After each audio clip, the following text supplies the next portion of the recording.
ষষ্ঠ শ্রেণীর প্রিয় শিক্ষার্থীরা এবং যারা ভিডিওটা দেখছেন সবাইকে স্বাগত জানাচ্ছি। আজকে ভিডিওতে আমি ষষ্ঠ শ্রেণী গণিত 1.5 এই অধ্যায়ের অনুশীলনীর 6 নম্বর অঙ্কের সমাধান করব। যেখানে বলা আছে হচ্ছে যে জামাল সাহেব তার বাবার সম্পত্তি 18 ভাগের 7 অংশের মালিক। তিনি তার সম্পত্তির 6 ভাগের 5 অংশ তার 3 সন্তানকে সমানভাবে ভাগ করে দিলেন।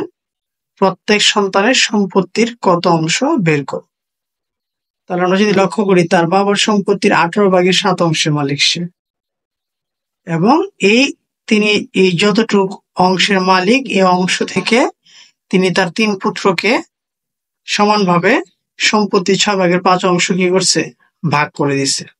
তাহলে আমরা প্রথমে লিখতে পারি যে জামাল সাহেব 3 সন্তানকে দিলেন সম্পত্তির টোটাল সম্পত্তির মালিক হচ্ছে সে 18 ভাগের 7 অংশ, এর 5 ভাগের 6 অংশ তার 3 সন্তানকে দান করে দিলেন। তাহলে এর থাকলে হচ্ছে কি গুণের সম্পর্ক, যদি কাটাকাটি করা যায় কাটাকাটি করতে হবে, কাটাকাটি না গেলে উপরে উপরে গুণ নিচে নিচে গুণ।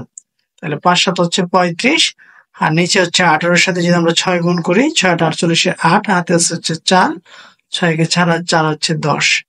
তার মানে 108 ভাগের 35 অংশ সে কি করছে, তার 3 সন্তানকে দান করছে। তাহলে 3 সন্তানকে যদি দান করছে এত অংশ, তাহলে প্রত্যেক সন্তান কত পাবে, এটাকে যদি আমরা 3 দ্বারা ভাগ করি তাহলে কিন্তু কি অঙ্কটা হয়ে যায়। তাহলে আমরা লিখতে পারি যে প্রত্যেক সন্তান পেল সম্পত্তির 108 ভাগের 35 অংশ, ভাগ হচ্ছে কি 3। তাহলে ভাগ থাকলে কি করা যায়, এই 3 এর নিচে মনে হয় একটা 1 আছে, তাহলে এটাকে কি করা যাবে, গুণ করে উল্টানো যাবে, লব হয়ে যাবে হর, হর হয়ে যাবে লব। তাহলে 1 চলে যাবে কোথায়, উপরে, 3 আসবে কোথায়, নিচে। তাহলে টোটাল অংশটা কি দাঁড়াবে, আমরা এখানে যেহেতু কাটাকাটি করা যায় না, উপরে 35 মতোই থাকবে, আর নিচে আমরা 108 এর সাথে যদি 3 গুণ করি তাহলে কত হয়ে যাবে, 324। তাহলে প্রত্যেক সন্তান মানে সম্পত্তি পেল হচ্ছে কি 324 ভাগের 35 অংশ। ঠিক আছে, তো এবার যাবো হচ্ছে 7 নম্বর অঙ্কে। 7 নম্বর অঙ্ক কি বলছে দেখো, 7 নম্বর অঙ্ক বলছে দুটি ভগ্নাংশের গুণফল 48 সমস্ত 8 ভাগের 1, একটি ভগ্নাংশ 1 সমস্ত 32 ভাগের 13 অংশ হলে অপর ভগ্নাংশটি কত। যেহেতু দুটি ভগ্নাংশের গুণফল দেওয়া আছে, দুটি ভগ্নাংশের গুণফল মানে কি একটা ভগ্নাংশ গুণ হচ্ছে কি একটা ভগ্নাংশ।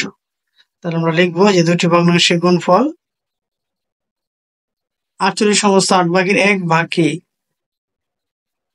385 ভাগের 8, মানে 8 ভাগের 385। আর একটি ভগ্নাংশ দেওয়া হচ্ছে 1 সমস্ত 32 ভাগের 13, এটাকে যদি আমরা সমস্ত ভাঙি 32 একে 32, 32 এর সাথে 13 গুণ করলে হয়ে যাবে হচ্ছে 45, মানে কি 32 ভাগের 45। তাহলে আমরা জানি যে অপর ভগ্নাংশটি তাহলে কত হবে, অপর ভগ্নাংশটি হবে কি, এই যে দুইটি ভগ্নাংশের গুণফল থেকে যদি একটা ভগ্নাংশ আমরা ভাগ দিয়ে দিই, যেন মাঝখানে ভাগ চিহ্ন দিলাম, দুটি ভগ্নাংশের গুণফল ভাগ হচ্ছে কি একটি ভগ্নাংশ। তাহলে দুটি ভগ্নাংশের গুণফল হচ্ছে 8 ভাগের 385 ভাগ হচ্ছে কি 32 ভাগের 45। তাহলে দ্বিতীয় যে ভগ্নাংশটা আছে, যেহেতু এর আগে ভাগ চিহ্ন আছে, তাহলে এটা গুণ করে উল্টানো যাবে, লব হয়ে যাবে হর, হর হয়ে যাবে কি লব।